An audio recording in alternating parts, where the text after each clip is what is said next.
Jangan tidur tengkurap, nanti didatangi makhluk halus.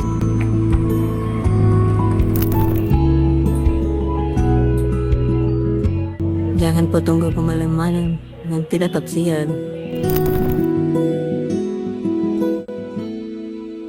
Kamu lagi cari orang pintar gitu.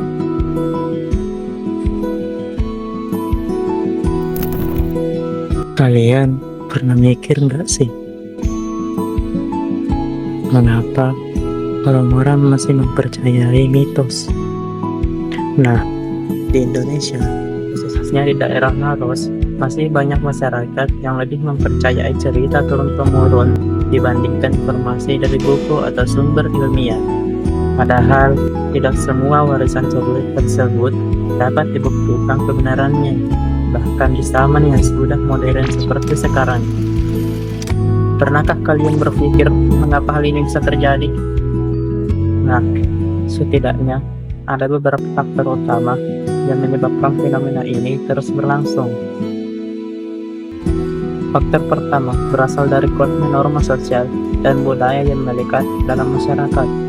Ungkapan seperti kalau orang tua sudah bilang tidak boleh dibantu menjadi penghambat utama bagi generasi muda untuk berpikir kritis. Rasa takut dianggap tidak sopan atau durhaka membuat banyak orang memilih untuk menurut saja, meskipun dalam hati mereka merasa ragu.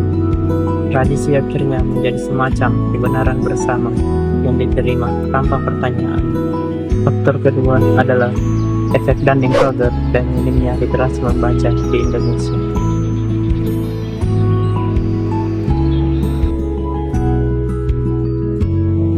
Efek ini pertama kali ditemukan pada tahun 1999 oleh dua peneliti bernama David Dunning dan Justin Kruger. Mereka menemukan bahwa semakin sedikit pengetahuan seseorang dalam suatu bidang, semakin besar pula rasa percaya dirinya.